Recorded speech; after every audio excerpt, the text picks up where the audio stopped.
Greetings, YouTube. Happy Friday, and actually a happy, literally, update to your Friday that the community has been asking for from Kabam.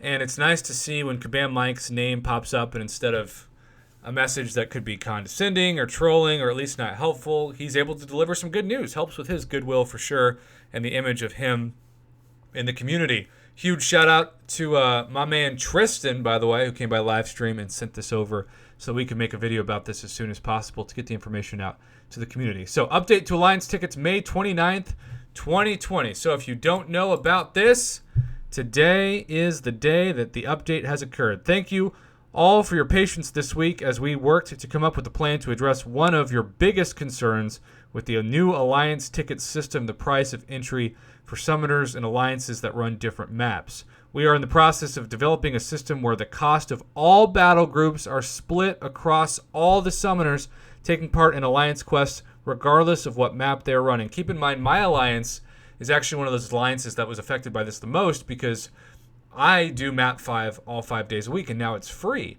And so I would be given this unfair advantage of never having to donate, and the people who ran map 6 during the days that they run map 6 would be burdened with all of the responsibility and running what should be, especially if the AI ever actually changes and updates in map 5, a more difficult map of map 6. For example, an alliance that runs one battle group of map 7, 30 tickets to enter, and two battle groups of map 5 free entry will split the cost of 300 tickets by 30, meaning each summoner will pay 10 tickets for that day of alliance quests. Each battle group will divide the total cost by an additional 10, regardless of how many are running the map. So the total cost divided by the number of battle groups times 10.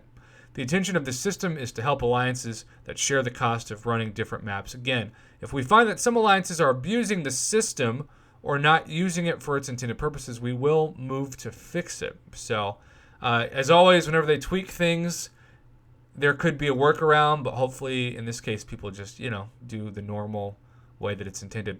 This will not be ready in time for the release of the Alliance ticket system and is currently being targeted for an August release.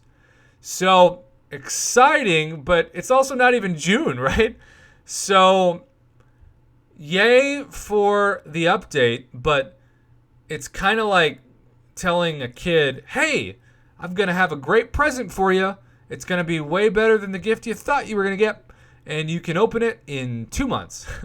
During this time, we are working to find ways to alleviate the cost of running different maps in one alliance. We don't have that plan in place yet, but we will let you know as soon as we have more information.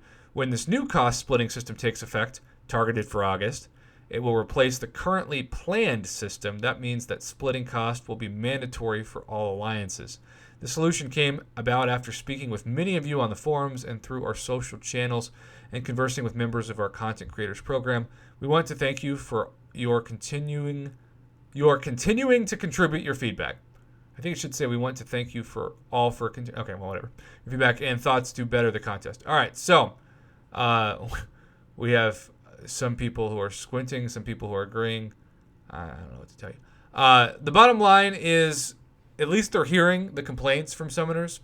I'm sure with the way that the coding works, it's not the fastest way to change a problem. You can't just snap your fingers overnight, and so I guess it is going to take 2 months. But hopefully, in the meantime, since they said they're working to figure out a patch or a quick patch, until then, you can at least get the treasury where it needs to be. Because the biggest complaint I've heard, not just from my alliance, but many, is where the heck is all the stuff that got taken away?